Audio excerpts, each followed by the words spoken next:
Hello friends, and we're going to continue with our study, some stories, biblical stories from the Bible, with Kabbalistic spiritual explanation, with sometimes reincarnation flavor. So it's not completely only about reincarnation, but really the Kabbalistic explanations for biblical stories, as I mentioned.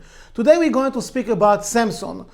Again, one of the famous biblical stories, Samson and Delilah. So I will take the first 10-15 minutes of the class telling you the story, and then we'll see some lessons, some spiritual lessons that we can get from the story. Samson was one of the shoftim, one of the judges. And you can read his story, by the way, in the book of Judges, in the Bible, and I think it will start from chapter 13, 14, and for about 3-4 chapters, you will see there in the book of Judges. So, Samson. The birth of Samson, it's an interesting story by itself, but we'll skip most of the details there. His father's name is Manoach, and it says that his mother couldn't have children, she was barren. A miracle happened. We'll skip that part of the story. An angel, a man of God, an angel came and he appeared in front of Samson's mother and father. Fast forward, eventually Samson is being born. And right from the beginning, his parents are being told he's going to be a special man, he's going to be a prophet, he's going to be a holy one.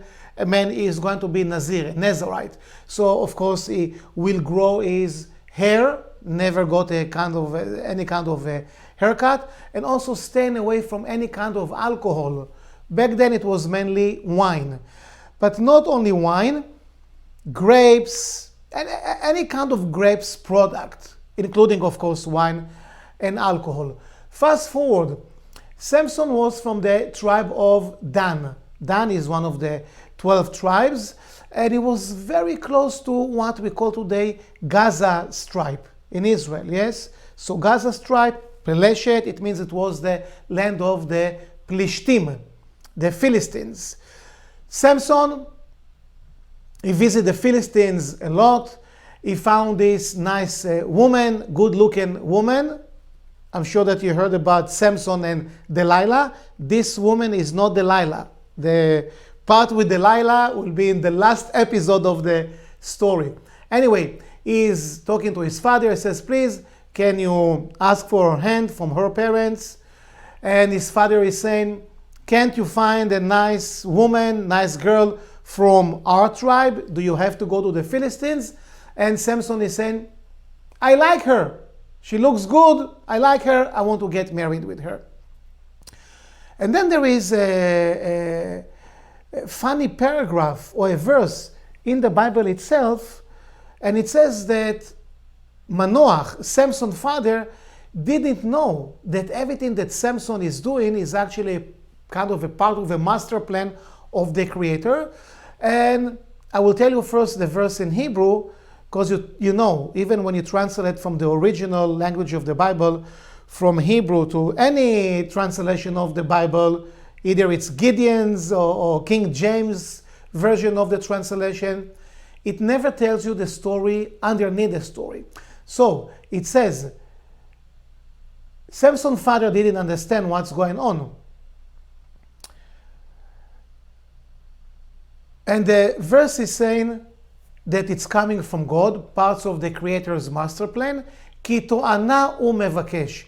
To'ana, in the simple translation, it's like God have a reason of why he's doing things, why he's sending Samson. Again, Samson is a very elevated soul, but to'ana, some kind of a reason, excuse. God has a reason. There is an excuse of why he's doing it, but to'ana is very similar. The letters are exactly the same like te'ena, figs. Like Adam and Eve, after the falling of Adam and Eve, what we call the sin of Adam and Eve, the connection to the tree of knowledge, good and bad, good and evil, the disconnection from the tree of life. And we know that after that incident, when Adam and Eve experienced this great falling in their consciousness, then they made clothes from fig leaves. That's the story right at the beginning in Genesis. And of course, those fig leaves and figs in general have the spiritual meaning. So again, Samson is talking to his father, hey, what's wrong with you? And then the Bible is telling us there is a master plan.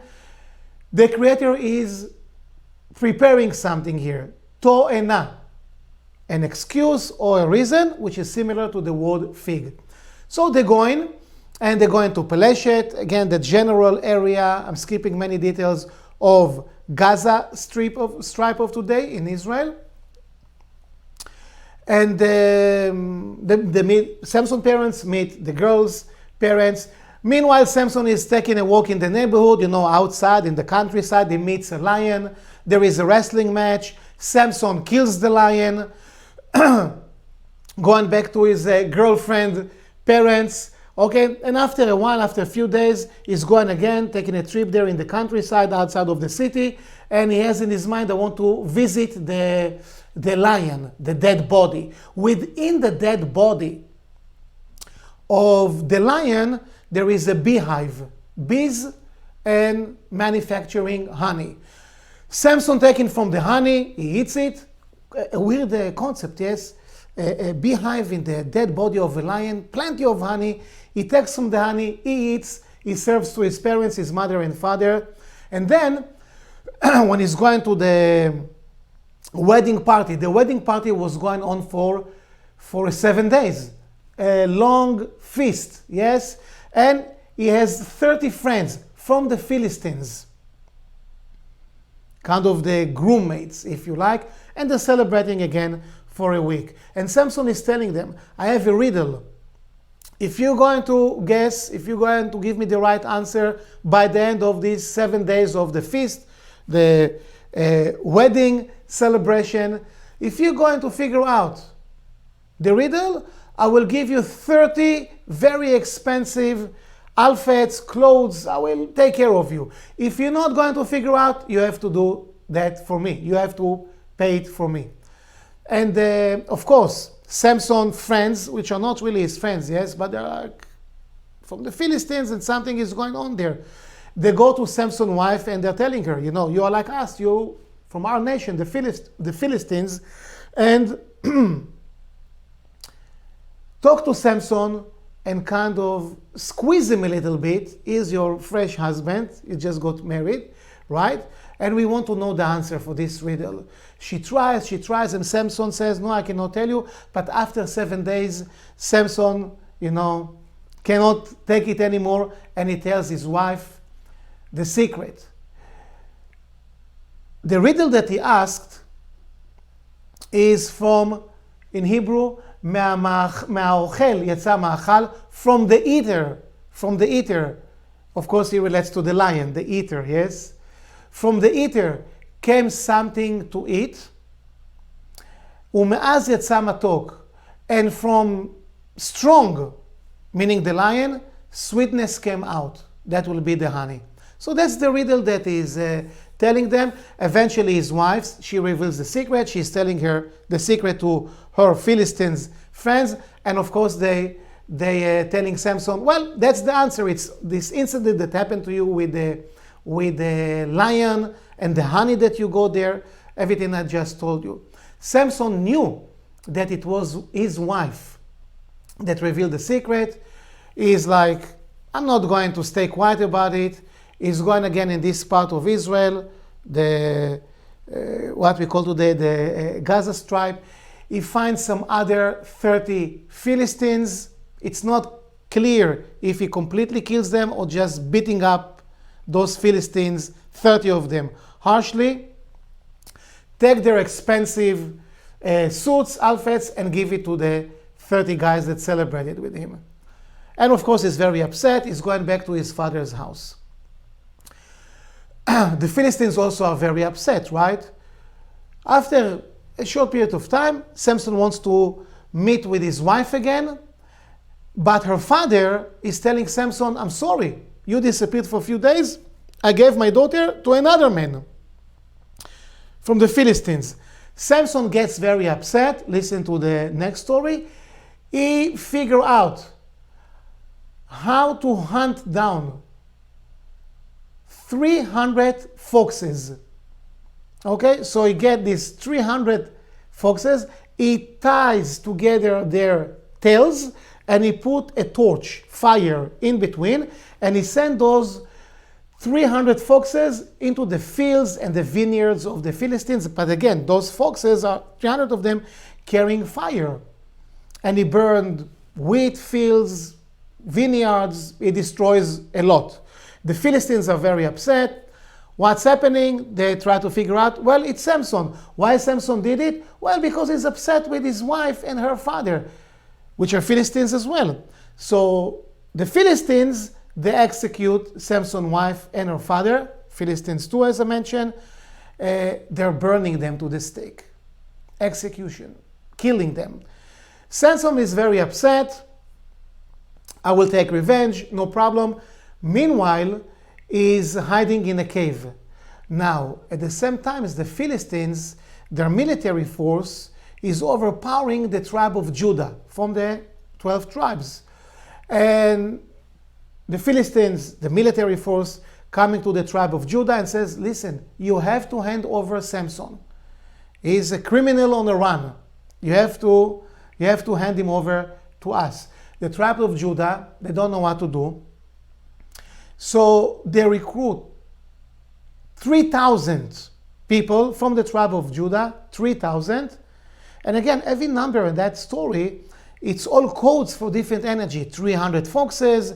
Now the tribe of Judah is recruiting 3,000 people and they're looking for Samson. Eventually they find Samson and they're telling him, we're sorry, you are our brother from a different tribe. We are Judah, you're Dan.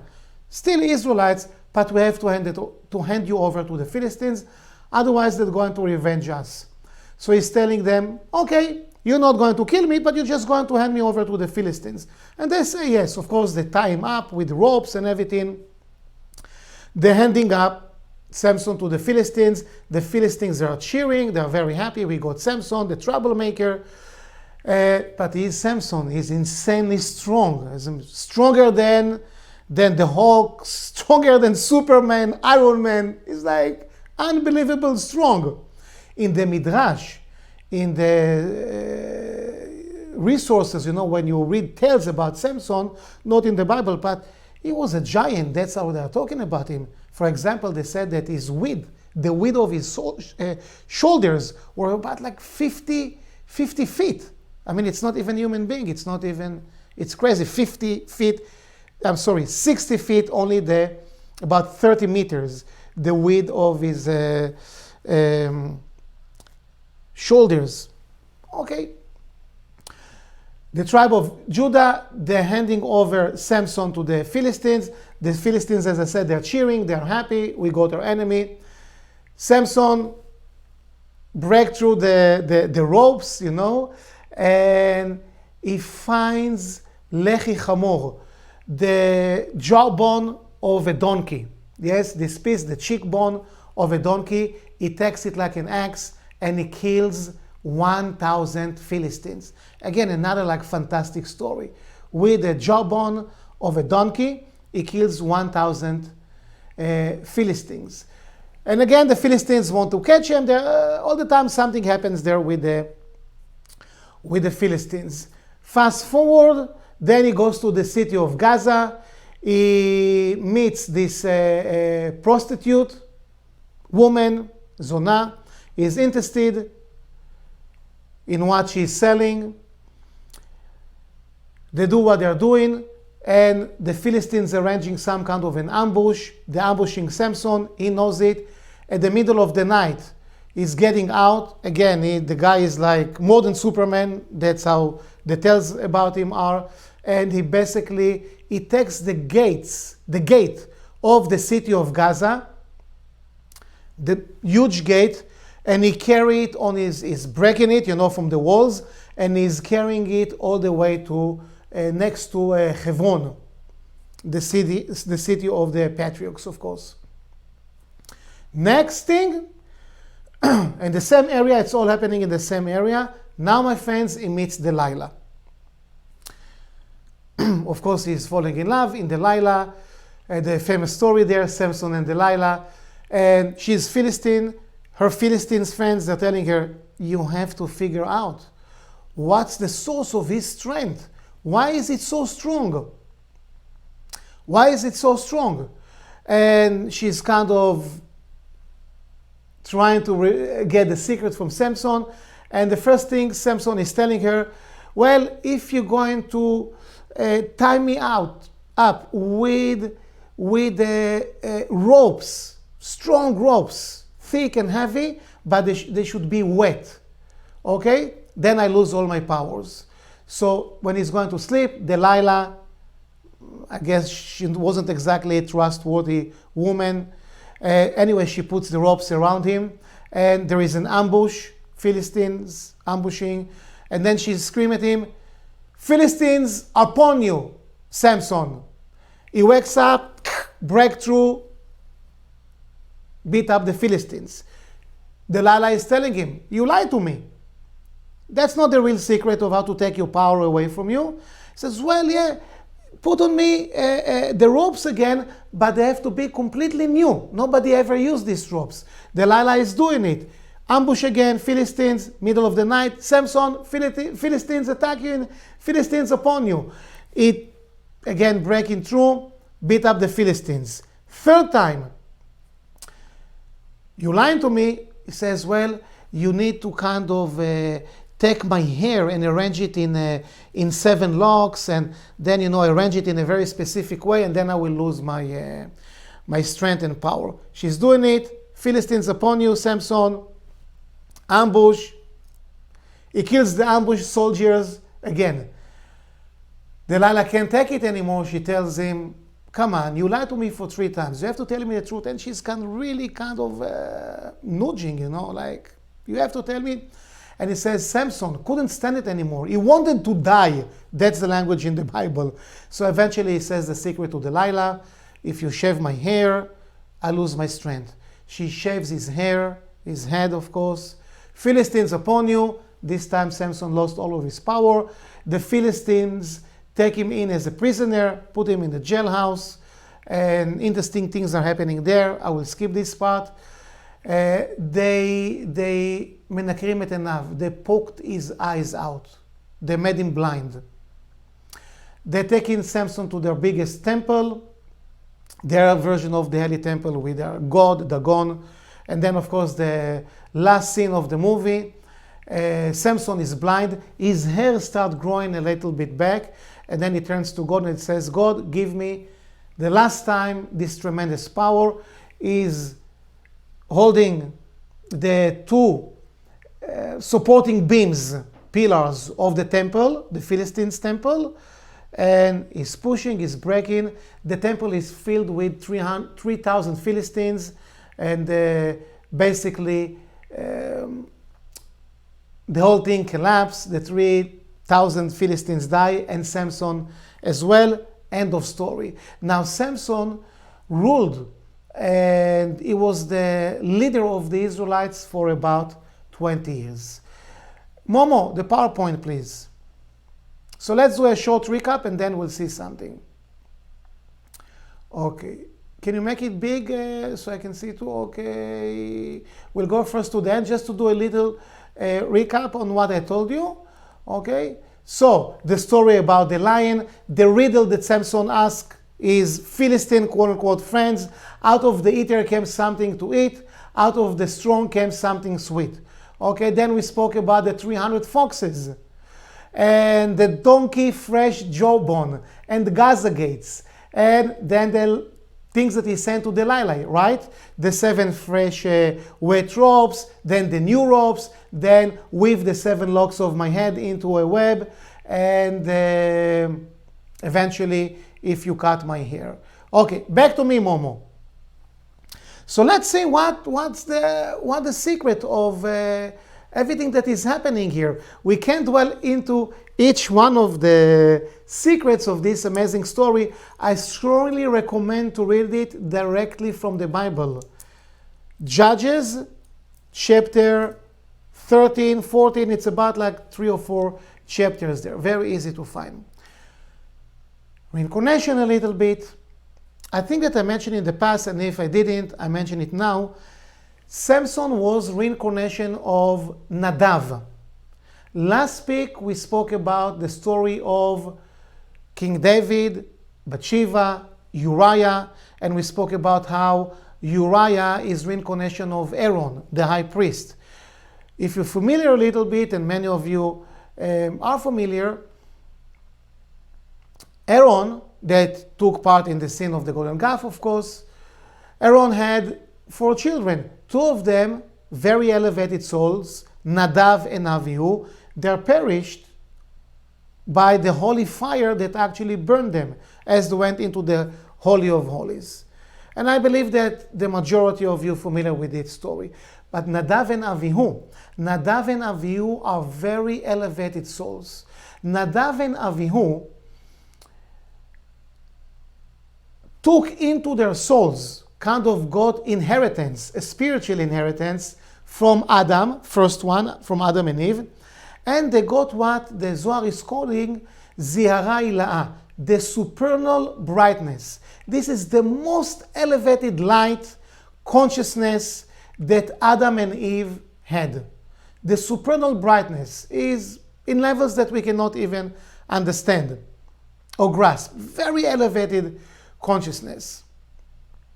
It says that Enoch, that you can read about him also right at the beginning in Genesis. Enoch is that person, that human being that became an angel, very famous angel, Metatron. So Enoch that transformed into or got to be the angel Metatron also got from this energy of Zihara Ila'ah, the supernal brightness. Then it moved from the angel Metatron also to Yosef HaTzadik, Joseph the Righteous. It's very interesting. So this is very elevated energy, very powerful, supernal brightness. We also know, and if you're not familiar with those terms, it's okay as well, but I'm just going to say it. We also know that the universe is made of the basic structure of the 10 emanations, the 10 luminous emanations, the 10 sephirot, also arranged in 5 different realities, 5 worlds. And one of them is being called the world of emanation, the world of Atzilut. Nadav and Avihu, they gained from Adam, they got the energy that is being called Nefesh of Atzilut. And Atzilut, it's really up there, yes, the level of Chokhmah, the world of Atzilut. So we're talking about tremendous amount of energy. So Adam, this energy, well, it traveled through many people, but got to Nadav and Avihu, sons of Aaron, elevated souls. And one of them, Nadav, reincarnated into Samson. So now we understand a little bit from the point of view of reincarnation, who is Samson. He is reincarnation of Nadav, son of Aaron the priest, going back to that part of the soul, Nefesh of Atzilut. Momo, please the slideshow again. Can we see the first one? The first slide? Or it's up to me? Let's see if I can arrange it. Going all the way up. Thank you, Momo. Okay? So, we're talking about Samson. We have Nadav, reincarnated into Samson. And then what I told you, Adam with the supernal brightness, Nadav and Avihu. They are getting this part, Nefesh of Atzilut, specifically from Nadav, they reincarnated into Samson. Next thing, you see that we have the next slide. You have grapes and hill or hills. Grapes, anavim in Hebrew. Grapes, anavim in Hebrew. And hill, the bottom of our feet, right? The lowest part of our body. Okay, and we're going to understand it in a second in relation to Samson and in relation to some other things. So grapes are anavim in Hebrew, and hills akev. It has the same numerical value. Back to me, then we'll speak about Jacob. But again, we have many details. What's the story? How everything that I told you? Now, Samson is reincarnation of Nadav, of Adam. Samson was an Nazarite. Nothing from grapes. Any grapes product, definitely wine. He stayed away. He stayed away from it. And also he grew his hair. We'll speak about it in a few minutes. Just happened to be that this weekly portion is Shlach Lecha. And it talks about Moses sending the 12 spies to investigate Israel. To spy Israel.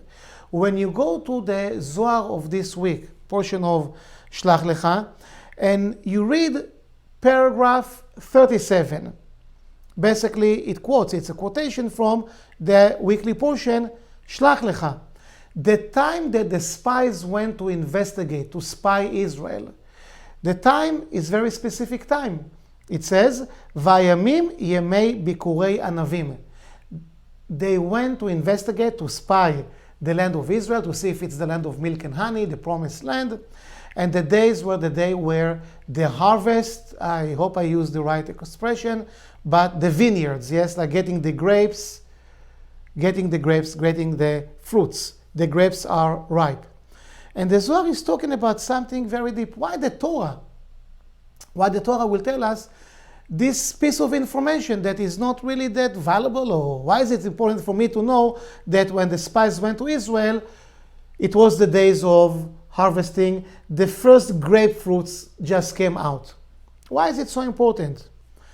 Grapes, it's a code, another code, to the story of Adam and Eve, to the story of the sin of Adam and Eve. I want to emphasize again, the sin of Adam and Eve, it's not in a religious way, but we're talking about a falling of our consciousness. So usually when we think about the prohibited fruit, in the stories, in the movies, usually it's the apple, the poor apple. There is one place in the Zohar that the apple is being mentioned. In the scriptures, what kind of fruit, it's not even mentioned. But an apple, it's one thing. The second thing, it says they ate grapes. Grapes. 13, citron, what we use etrog in Sukkot, if you're familiar. Another thing that it says, that actually they had wheat.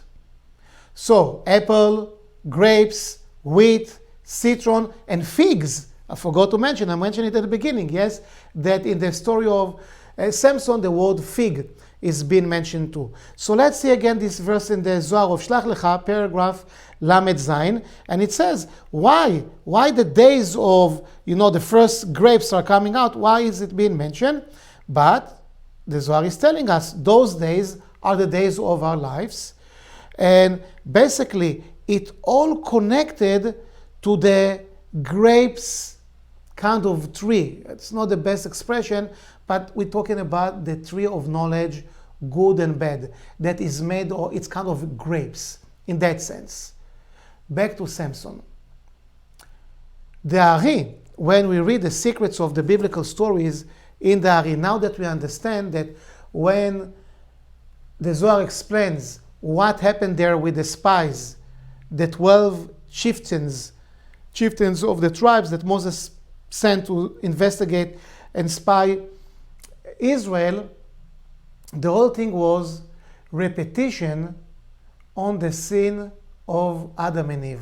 Adam and Eve, the great falling, the same falling happened in what we call the incident of the golden calf, and the same thing repeats itself in this incident or story of the chieftains of the tribes, the leaders investigating Israel. And that's why the Zohar is telling us it has to do with grapes, because grapes, it's a code for the sin of Adam and Eve, to the tree of knowledge, good and bad. Samson being a Nazarite, and that's what the Ari start explaining, he stayed away from grapes. What does it mean? Oh, don't drink wine. You don't want to maybe get addicted to alcohol, to wine. That's not the point. The secret of the big secret, just taking the one big thing about Samson, being reincarnation of Nadav, that got into the Holy of Holies when he was drunk. So again, we see the wine aspect there. Samson came to fix, to do tikkun for this concept of grapes. Now, I told you, and we saw it, that grapes, anavim, and hills, let's see it again, have the same numerical value, 172. Momo, again, the thing, the PowerPoint, the thing. Anavim, grapes, and hill, akev, the lowest part of our body, 172. That's the numerical value. To tell us what, basically? That the sin of Adam and Eve, that great falling of consciousness, we can go back to me, Momo, that great falling of consciousness had to do with grapes. The secret of grapes is the hills, like the Achilles heel. And let's expand our consciousness now and understanding. We're talking about what? The guessing game. We're talking about gambling in Atlantic City or Vegas. Metaphorically, I'm not here to, as the moral police, I'm not saying here if to gamble or not, but we're talking about our lives. Okay? So we're talking about statistic. We're still dealing with this corona crisis, you know. Now we hear about it much less, of course, but at the very beginning, you know, couple or 3 months ago, something like that, the numbers, the statistic. Today, it's a little bit less, but again, it's numbers game. It's statistic game. Talking about what? Randomness. If you read the Zohar of this week, Shlach Lecha, the first few pages are dealing with a great wisdom from Melech Shlomo, King Solomon, that we mentioned him also in one of our sessions. Okay? And he's talking about in a little bit, even in a harsh way. He's saying, how stupid can you be? Playing the game of statistic, playing the game of Murphy. Remember Murphy's law? It's a very, very powerful concept. If there is a chance for something to go wrong, if there is a chance for something to go wrong, it will go wrong. Very kind of depressing cosmic principle called Murphy's law. But it didn't tell us how much chance, right? 50-50, 70-30, 99% and 1%. What are the chances? What are we talking about? Murphy is telling us, if there is a chance, if there is a crack in the wall where the negative energy of uncertainty, of misfortune can come in and cause troubles in our lives, then it will find Murphy, Satan, misfortune, the opponent energy, however you want to call it, will find this crack in the wall, this opening, and somehow figure out how to penetrate, how to come into our lives and create, of course, pain and suffering and chaos. That's the great falling of Adam and Eve. Allowing that consciousness of randomness, of, you know, that things are by the chance, statistics, to get into our system. And it's killing us spiritually, unfortunately, also physically, from the inside. Samson was part of a process to fix those anavim. Throughout history, many great souls try to fix it. Of course, the patriarchs, the matriarchs, all of them. Okay? Also here in the story of Shlach Lecha, when Moses sent the chieftains, the heads of the tribes, to see if it's the promised land. We're not talking only about the physical land of Israel, we're talking about the tree of life. He wanted to see if they find the connection, if they have the consciousness to connect to it. They came back with a negative report. Now we understand why the Torah is telling us it was the days where the first grapes showed up. Because grapes are the Achilles heel, not physically. By the way, I don't want to send a wrong message. Having a nice glass of wine every day, even 2 glasses if you need, as long as you're not addicted, it's completely fine, yes? So we're not talking about, not in a common sense kind of way. But that's the code, okay? Grapes, Anavim, 172, it's Akev, the heels, the Achilles heel. That's where statistic is coming in. The entire story of Samson, the Philistines back then, like the Egyptians in their time, we're not talking only about people, but embodiment of what? Of uncertainty, of doubts, of lack of sharing, of desire to receive for the self alone. Samson, the process that he's going through is basically to uproot it. Another great soul, Reincarnation of Nadav. By the way, even Nadav and Avihu, from a superficial examination of the story, they did the wrong thing. They drank wine, they were not married, Aaron, their father, was still alive. They should have not go into the Holy of Holies. But the truth is, for Nadav and Avihu, they were already in the tree of life. They were drunk because they thought it was Purim energy. For them it was already Mashiach, Messiah. So they figure out, we don't need to apply this restriction because we're already there. So again, everything is multi-level, different layers of consciousness, different layers of understanding. Samson, reminding you, reincarnation of Nadav, reincarnation of Nefesh of Atzilut from Adam, very high, elevated consciousness. Now, he wasn't the first person to fix the grapes. Moses, of course, tried to do it as well when he sent the 12 spies. Joshua and Caleb came with a positive report. It's all so many details there. Let's move forward.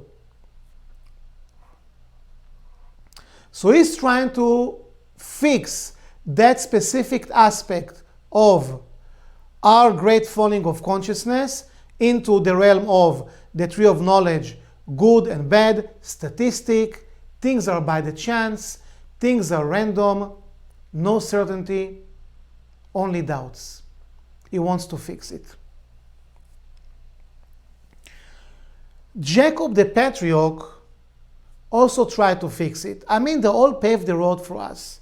So let's see, now we're focusing on now that we understand Anavim, grapes, 172, the numerical value, it's actually the heel, where the Achilles heel, where uncertainty is coming in. In the word Jacob, we'll see it now also in the PowerPoint, please, Momo. Jacob tried to fix it as well. I put it in Hebrew because that's where you can see. So in the upper circle that you see there on the screen, you have the word akevai, which means heels in plural. So the first 3 letters, Ayin, Kuf, Bet, that's the heel. The letter Yud with the red circle makes it in plural, akevai. And please notice that the letter Yod is the last one. That's in the word heels. Jacob the patriarch, that's the second thing that you see in the black circle. It's exactly the same letters, only that the Yod, from being the last letter in heels, is moving to be the first letter in Yaakov. Yaakov, Jacob, is made of 4 letters, is made of the word heel, Yaakov, the Akov part of Yaakov, the Akov, Akev part, it's the heels, which are the grapes, the great falling of consciousness, Adam and Eve, the tree of knowledge, good and bad, and Jacob Yaakov is fixing it by taking this letter Yud. This letter Yud, in that case, representing Malchut, that is at the end of the structure of the Sfirot, and now Yaakov is taking Malchut and is applying the biggest part of, the biggest aspect of force of restriction. It takes Malchut, the Yod, from the end, from heels, from uncertainty, statistic, fear, anxiety, doubts, disappointment, everything that comes from the statistics, Murphy game.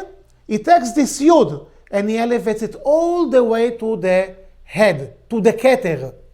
Now it's at the beginning of the sequence, and that creates the name Yaakov.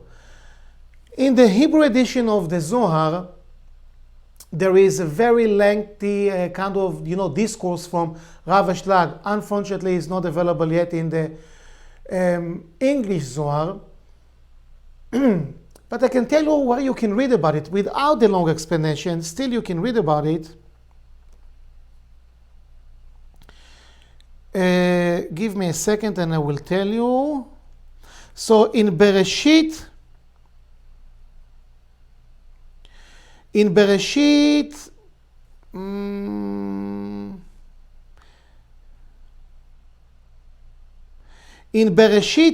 A, in your English edition, you could see it in paragraph 202. So it's not the long explanation of Rav Ashlag, but you will see that he's talking about that if you're praying, I will make it very short and clear to understand.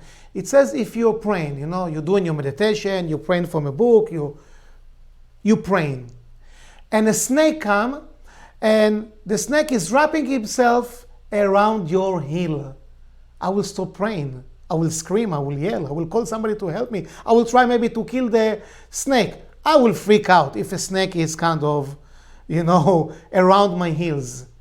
But the Zohar is saying, when you're doing your prayer, your meditation, if a snake wraps himself around your heel, continue to pray. Don't worry. What kind of certainty one should have? I continue with my meditation, I continue with my prayers, even when a snake is around my heels. Heels we understand. Heels, Achilles heel, grapes, symbol of miracle value. The serpent, the snake is a serpent. The primordial serpent, the epitome of uncertainty, of desire to receive for the self alone. Back to the slide, please, Momo. When Yaakov took the letter Yod and took it, which is Malchut, the lowest level, with the uncertainty, wrapping itself around the heels, remember? Akev, the first circle, the top one, it's Akev, as we explained 2 minutes ago. And Yaakov taking now Malchut, the letter Yod, into the Keter. What the Zohar is saying? Such certainty that you will have your ups and downs in life. You will have tremendous ups and downs, challenges, like we all have, yes, over many lifetimes even. We'll pay different payments for mistakes that we did in the past. We'll try our best, we'll strive to do our tikkun. But that process that we see here of Yaakov and later Samson, because Samson deals with the grapes as well, is a Nazarite. He's taking the Malchut, the Yod, in the red circle, and he's taking it all the way up to Keter, meaning giving us the spiritual stamina, the perseverance, with the certainty that even when the serpent, the snake, is bothering us, the negative energy, the doubts, the uncertainty, the fears, the energy of the opponent, where we all get, what we call a reactive system, nevertheless we get the certainty and the spiritual stamina and perseverance to go all the way. From the lowest of the lowest, the Yod at the end of the hills, Akevai, and then the Yod is at the very beginning, creating the sequence, Yaakov, Jacob. Back to me, Momo. So that's very powerful. That story of Samson and everything that happened to him, and again, we had many details there, the 300 foxes, the 1,000 people that he kills with the cheekbone of a donkey. Back to me, Momo. I hope he's still there. Thank you. Okay? All those different elements in the story of Samson. Nadav, we said Nadav is reincarnation of Samson. The opposite, Samson is reincarnation of Nadav. So it's all around those things. Delilah, remember we spoke in the story about three women that according to the story of Samson, he was dealing with them. The first one, I told you the name is not mentioned. The second one, the prostitute from the area of Gaza, when he took the gates of the city of Gaza and what I just told you. And the third one, Delilah. Delilah was a very negative channel to the female negative energy, the Li, Li, and T. We don't say the name even because the frequency is so negative. Li, and T at the end.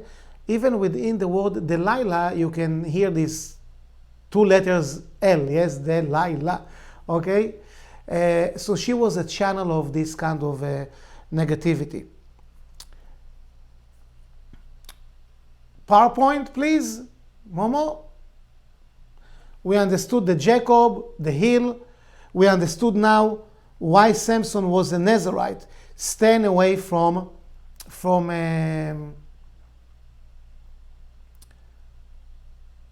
any product of grapes, because of everything that we explained about grapes. What about Samson hair? Samson hair, it's a whole concept by itself. We definitely we don't have enough time to explain the whole thing. But eventually when he said to Delilah, you know, I will lose my power, yeah? If you shave my head, 7 locks of my head. His long hair was organized in those 7 locks. And the Ari is giving us this meditation that you can see on the screen. I will explain shortly. The hair, we're not talking now only about physicality of things, right? The hair, a certain aspect of the hair, and again, I'm emphasizing, don't take it to a physical place right now, talking about consciousness. The Hebrew word for hair, se'arot, hair, is the same Hebrew word for se'arot, which means storms. It sounds exactly the same. There is a change in one letter, but it sounds the same. Se'arot like storms, like hurricane, like, you know, tsunami, like something unpleasant to say the least, like that. What happens to people like Samson and the code of hair that they grew, the Nazarite, grew his hair and stay away from grapes, as we mentioned, wine, etc., because their consciousness was to take the most negative things and transform them into energy, into strength, into power that we need to cope with life, to develop this certainty, to develop this spiritual muscle. The secret of Samson 7 locks of hair, that he says the 7 locks of my head, okay? It's these 2 sequences, Ayin Bet 72 and Samech Gimel. So you can see the 2 sequences on the screen, and I kind of color it in the, you know, the yellow color there.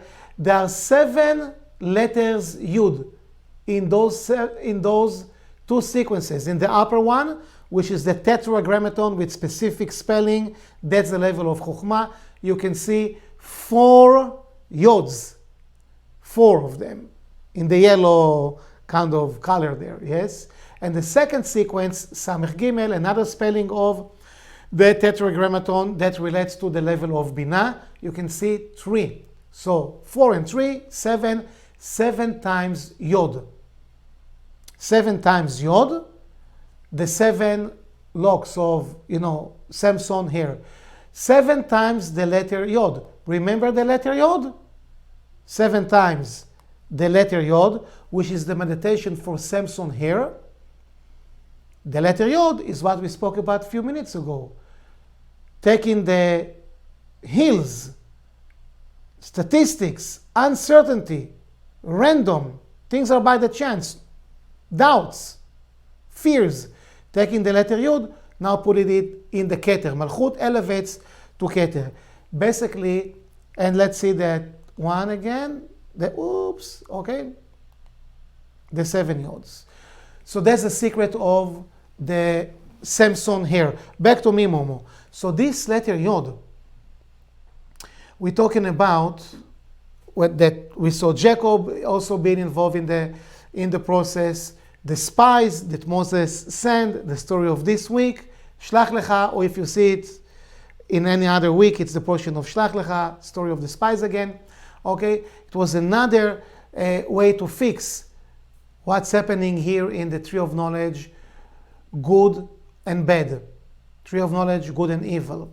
Samson was part of this process. There are many more secrets here, but it's with a lot of numerical values. I think we'll keep it simple. But I hope it's clear we're talking about Samson, Jacob, Moses and the spies, specifically of the two of them. That will be Joshua and Caleb, trying to pave the road for us. From the point of view of reincarnation, when the Philistines eventually were able to take Samson into captivity, blinding him, basically poking his eyes out, putting him in the jail. Let's share a little bit, few words about the prison time that Samson had in the jail. The jail time, prison time, in the dungeon with the Philistines, Samson knew that he was correcting another aspect of the 130 years that Adam was connected with the negative female energy that we mentioned the name before, which Delilah was a channel for this energy. And during those 130 years that Adam was connected to the negative female energy, during those 130 years, great energy of uncertainty was created.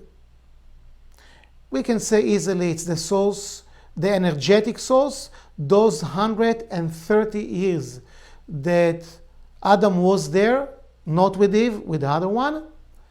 That's the source of all uncertainty, fears, doubts, insecurities that we have in our lives. Another task that Samson took upon himself was to fix it. And I won't spare you the next detail. It's a code as well. When Samson was in the Philistine jail/prison, the men, the Philistines, used to bring their own wives to have intimacy with Samson. Why? To squeeze out energy from him. Without going graphic, we all adults, we understand what I'm talking about. So the husbands will take their wives because themselves they're embodiments of uncertainty. They want to get energy from Samson, his semen, because the squeezing our souls, it's codes of energy. And if you look at what's happening today, recently, some of you may watch this video in 2025. We are in 2020. Corona, some messed up situation here that just happened. Hopefully it's getting better, with the, either it's politics or racism and just things. But, humanity is going through crazy stuff since the beginning of time. And then it creates impact on our consciousness, on our thoughts, the way we feel, the way we behave, everything. So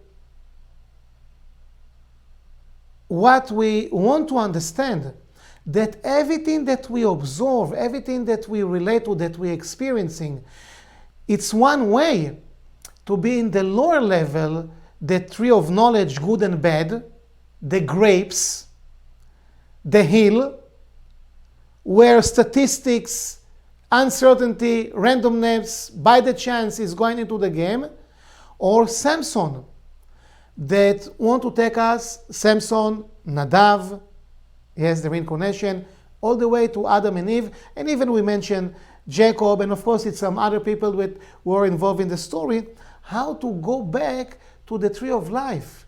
From the point of view of reincarnation, nothing, from any kind of point of view, nothing is by the chance. Specifically from the point of view of reincarnation. Even the super painful process that Samson had to go through, they took his eyes out, poking his eyes out. He knew that by the Philistines blinding him, he is actually kind of paying his dues for his participation in Adam and Eve. What happens after Adam and Eve fall with their consciousness? Then it says, "Vatipakachna enehem." Their eyes were open. Before what we call the sin, quote unquote, they were naked, and it didn't bother them. After the sin, their eyes are open, they became wise. Oh man, we are naked, not appropriate. Hello, it's only you, basically, right? They made the clothes from the fig leaves. Remember I told you, remember the fig? And the Ari expands, and also the Zohar. What happened? Vatipakachna enehem. All of a sudden, their eyes were open to what? That uncertainty even exists. The consciousness of Adam and Eve was, to begin with, completely pure. Uncertainty wasn't even an option. Can you imagine something like that? Fear, anxiety wasn't even an option. It wasn't even in existence for them. The falling of consciousness, grapes, figs, apples, wheat, all of the above, but we're focusing on grapes. Boom! They felt, oh, now uncertainty is an option. Oh my God, not only that it's an option, push come to shove, I actually feel it. I experience the uncertainty. So Samson knew when they blind him, he was basically fixing the eyes of Adam and Eve. Payment. He fixed their eyes. Their eyes, it's not their eyes. It's our eyes to look up to the tree of life reality. So again, the story of Samson with some deep explanation from the Zohar, from the Ari. Of course, we can't touch upon everything. Thank you again for watching, and I'll see you for the next session. All the best. Bye-bye.